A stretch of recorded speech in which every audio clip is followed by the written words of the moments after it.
तो hello everyone, welcome to my channel GKGS with Priyanka ma'am पे आप सभी का स्वागत है। आज से हम पॉलिटी शुरू करने वाले हैं, जिसमें हम पूरी डिटेल में पढ़ेंगे जो आपके वनडे एग्ज़ाम के लिए जो होते हैं उन सभी के लिए बहुत ही ज़्यादा इम्पोर्टेंट रहेगी। तो आज से हम पॉलिटी शुरू करेंगे। और अभी तक अगर आपने हिस्ट्री को नहीं पढ़ा है तो आपको GKGS with Priyanka ma'am channel के ऊपर हिस्ट्री की पूरी प्लेलिस्ट मिल जाएगी, जिसमें हमने 28 क्लासेस के अंदर पूरी हिस्ट्री को कवर किया है और डिटेल के अंदर कवर किया है और शॉर्ट वीडियो में कवर किया है। अगर आपके पास टाइम नहीं है तो आप जल्दी से जाके शॉर्ट वीडियो के अंदर आपको पूरे नोट्स मिल जाएंगे और जल्दी से जाके देख लीजिए। और अगर आपको नोट्स मतलब हिस्ट्री के नोट्स चाहिए तो आपको है ना डिस्क्रिप्शन के अंदर नंबर मिल जाएगी, उसके ऊपर जाके आप है ना हिस्ट्री के हैंड रिटन नोट्स पा सकते हैं। ओनली 49 रुपीज़ के अंदर और आसान और सरल भाषा के अंदर मिलेंगे आपको पूरे नोट्स।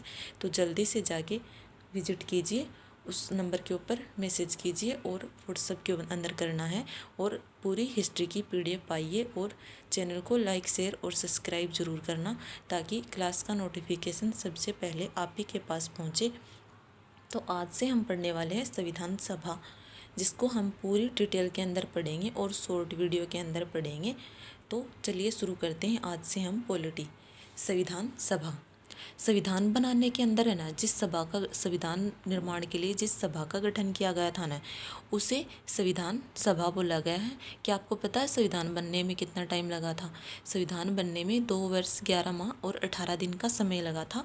इतने समय बाद में हमारा संविधान बन के तैयार हुआ था, जो 26 नवंबर 1949 को तो बन गया था और 26 जनवरी 1950 को संविधान लागू किया गया था। और कैबिनेट मिशन के द्वारा बना था संविधान, बना था 1946 के अंदर आया था कैबिनेट मिशन। तो चलिए शुरू करते हैं, शुरू से हम पूरी डिटेल में पढ़ते हैं। संविधान सभा 1895 के अंदर बाल गंगाधर तिलक ने सर्वप्रथम संविधान की मांग की थी। संविधान सभा की मांग किसने की थी? सबसे पहले बाल गंगाधर तिलक ने ना 1895 के अंदर की थी। ये क्वेश्चन बना हुआ है SSC के अंदर। संविधान सभा की मांग सबसे पहले किसने की थी? बाल गंगाधर तिलक ने की थी। सन 1922 में गांधी जी ने मांग की कि संविधान का निर्माण है ना भारतीयों के अनुसार होना चाहिए, मतलब भारतीय संविधान का निर्माण भारतीयों के ही अनुसार होना चाहिए। ये किसकी मांग थी? गांधी जी की मांग थी, जो 1922 में की थी। ठीक है। और 1928 में नेहरू रिपोर्ट के माध्यम से नेहरू जी ने कहा कि संविधान का निर्माण प्रारूप समिति के द्वारा हो। ये 1928 में नेहरू जी ने कहा था। सन 1934 में MN रॉय ने संविधान सभा की मांग की थी। ठीक है। सन 1935 में कांग्रेस पार्टी ने आधिकारिक रूप से पहली बार संविधान सभा की मांग की। 1935 में कांग्रेस पार्टी ने पहली बार संविधान सभा की मांग की। सन 1938 में जवाहरलाल नेहरू ने व्यस्त मताधिकार के माध्यम से संविधान सभा की मांग की। ठीक है। ये सारे अलग अलग फैक्ट हैं जो आपको कई बार मिलान के अंदर भी आ जाते हैं। और आजकल तो आपको पता है स्टेटमेंट के अंदर क्वेश्चन पूछे जाते हैं, तो आपको ये सभी बहुत ही डिटेल के अंदर कुछ भी छोड़ना नहीं है। तो आपको आसान और सरल भाषा में दिया हुआ है सब कुछ। तो आपको जल्दी से जल्दी चैनल को लाइक शेयर और सब्सक्राइब जरूर कर लेना है। ठीक है। आगे हम पढ़ते हैं। अगस्त प्रस्ताव कब आया था? 1940 में अगस्त प्रस्ताव आया था। अंग्रेजों ने संविधान सभा की मांग को स्वीकार कर लिया था। अगस्त प्रस्ताव जब आया था ना 1940 में, तो अंग्रेजों ने संविधान सभा की मांग को स्वीकार कर लिया था। क्रिप्स मिशन आया था 1942 के अंदर। ये सीधे सीधे क्वेश्चन बनते हैं। क्रिप्स मिशन कब आया था? 1942 में आया था। निर्वाचित संविधान सभा का प्रावधान या प्रांतीय विधानमंडल का निर्वाचित किया था 1942 में, जब क्रिप्स मिशन आया था। निर्वाचित संविधान सभा का प्रावधान किया गया था। कैबिनेट मिशन कब आया? 1946 में कैबिनेट मिशन की सिफारिश के आधार पर संविधान सभा का निर्वाचन किया गया था। ठीक है। जुलाई अगस्त 1946 में संविधान सभा का चुनाव हुआ। संविधान सभा का अप्रत्यक्ष निर्वाचित हुआ था। जो आपको स्क्रीन के अंदर दिख रहा है ना, उसका स्क्रीनशॉट ले लेना है आपको, ताकि आपको बाद में पढ़ने में आसानी हो। और आगे हम पढ़ते हैं। निर्वाचित मंडल स्क्रीनशॉट ले लोगे ना तो आपको बाद में अगर आपको याद नहीं हो तो आप देख लेना, और आप क्लास को रिवर्स करके भी देख सकते हो। जो आपको एनी टाइम आपके पास फ़ोन रहता है, नेट रहता है, तो आप क्लास को 2 बार 3 बार कभी भी जब भी आपका मन करे तो भी देख सकते हो। स्क्रीनशॉट नहीं रखना है फ़ोन के अंदर, ठीक है। आगे हम पढ़ते हैं निर्वाचित मंडल। प्रांतीय विधानमंडल निम्न सदन के सदस्य हैं।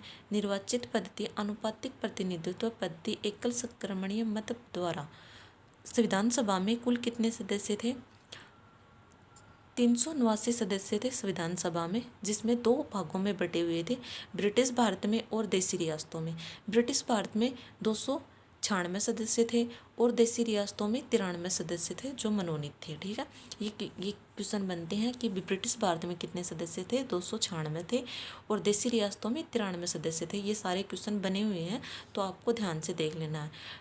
296 सदस्य भी 2 भागों में थे, प्रांतों में बटे हुए थे 292, और चीफ कमिश्नरी 4 सदस्य थे, जिसमें वो 4 सदस्य कौन कौन से थे चीफ कमिश्नरी के?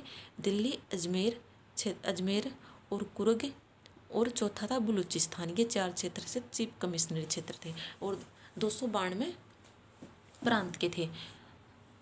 प्रति 10 लाख की जनसंख्या में एक प्रतिनिधित्व किया गया था। मुस्लिमों तथा सिखों को आनुपातिक प्रतिनिधित्व दिया गया था। मुसलमानों के लिए 78 सीटें थी आरक्षित थी, जबकि सिखों के लिए 4 सीटें थी, ठीक है।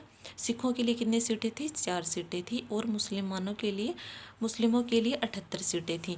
210 सीटें अन्य व सामान्य थी, ठीक है।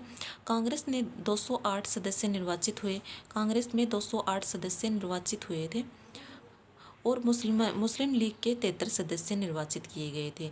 मुस्लिमों तथा सिखों के लिए आरक्षित सीटों पर भी मुस्लिमों के 3-3 सदस्य निर्वाचित हुए थे। संविधान सभा में 15 महिला सदस्य थी। ये क्वेश्चन बना हुआ है, संविधान सभा में कितनी महिला सदस्य थी? 15 महिला सदस्य थी संविधान के अंदर। गांधी जी, मोहम्मद अली जिन्ना ने संविधान सभा की भाग नहीं लिया। गांधी जी और मोहम्मद अली जिन्ना ने संविधान सभा में भाग नहीं लिया था, इन्होंने भाग लेने से मना कर दिया था। ये क्वेश्चन भी बना हुआ है, किसने संविधान सभा के अंदर भाग नहीं लिया है। तो ये कई बार ऑप्शन के अंदर क्वेश्चन आ जाते हैं, संविधान सभा में भाग किसने नहीं लिया। जो गांधी जी आए, अली जिन्ना जय प्रकाश नारायण है, तो आपको किसको और करके आना है? अली जिन्ना और गांधी जी को करके आना। इन्होंने संविधान सभा में भाग नहीं लिया था। जय प्रकाश नारायण तथा तेज बहादुर सरपुरों ने संविधान सभा से त्यागपत्र दे दिया था। तो इस प्रकार संविधान सभा है ना, हमारी कंप्लीट तो नहीं होती अब, लेकिन हमने बहुत सारे फैक्ट कवर कर लिए हैं, और कल हम संविधान सभा की बैठकें कवर करेंगे, जिसमें हम पढ़ेंगे कि संविधान सभा कब शुरू हुई थी, कब हमारा संविधान बना था, वो सब भी हम उसी में कंप्लीट पूरा करेंगे। संविधान 26 नवंबर 1949 को तो बना था, और 26 जनवरी 1950 को लागू हो गया था, जो हम आगे भी पढ़ेंगे इसके अंदर। तो आज की क्लास तो हम यहीं पे ख़त्म करते हैं। संविधान सभा, जिसमें हम पूरे डिटेल में देख लिया हमने कैसा है, किस प्रकार से पढ़ाया गया है, और आपको स्क्रीन के ऊपर जो भी दिख रहा है ना, आप उसका स्क्रीनशॉट लेके ज़रूर रख लेना है, ताकि आपको बाद में पढ़ने में आसानी हो। और नहीं भी रखना चाहते हो तो आप क्लास को रिवर्स करके 2 बार 3 बार कभी भी देख सकते हो। इसी प्रकार की वीडियो अगर आप और चाहते हो ना, तो चैनल को लाइक, शेयर और सब्सक्राइब ज़रूर करना। और आपको कुछ भी पूछना हो तो आप कमेंट बॉक्स के अंदर अगर आपको वीडियो अच्छा लगे हो, नहीं भी लगे हो, तो भी आपको कमेंट करके बताना है। तो मैं आपके हर एक कमेंट की रिप्लाई करने की पूरी कोशिश करूँगी, ठीक है। और अगर आपने हिस्ट्री नहीं पढ़ी है तो हिस्ट्री आपको प्लेलिस्ट मिल जाएगी हिस्ट्री की पूरी, तो आप जल्दी जल्दी जाके हिस्ट्री को भी कवर कर लीजिए, तो आपके ऑल एग्ज़ाम के लिए बहुत ही ज़्यादा इंपॉर्टेंट है। और अगर आप है ना करंट अफेयर्स पढ़ना चाहते हो ना, तो आपको कमेंट बॉक्स के अंदर बताना है कि हमें करंट अफेयर्स पढ़नी है। सप्ताह के अंदर एक दिन पूरे सप्ताह की करंट अफेयर्स मैं पढ़ा दूँगी, तो आपको जल्दी जल्दी बताना है कि कमेंट बॉक्स के अंदर कि हमें करंट अफेयर्स भी पढ़नी है। तो और आपको है ना शॉर्ट के अंदर और भी एक्स्ट्रा फैक्ट जो आपकी एग्ज़ाम की तैयारी को और भी ज़्यादा बेहतर बनाएगी, वो सब भी करवाए जा रहे हैं। तो आप है ना शॉर्ट वीडियो है ना, उसको भी लाइक, शेयर और सब्सक्राइब ज़रूर करना। वो सारे पढ़ने हैं शॉर्ट के अंदर, जो भी दिखाया गया है, पढ़ाया गया है, जो एक्स्ट्रा फैक्ट हैं आपके एग्ज़ाम को तैयारी को और भी ज़्यादा बेहतर बनाएंगे। तो आप वो भी पढ़ते रहना साथ साथ में, और चैनल को लाइक कर लेना और सब्सक्राइब भी कर लेना चैनल को, ठीक है। तो आज की क्लास हम यहीं पे ख़त्म करते हैं, संविधान सभा, और कल हम संविधान सभा की बैठकें पढ़ेंगे। तो आज के लिए इतना ही, धन्यवाद।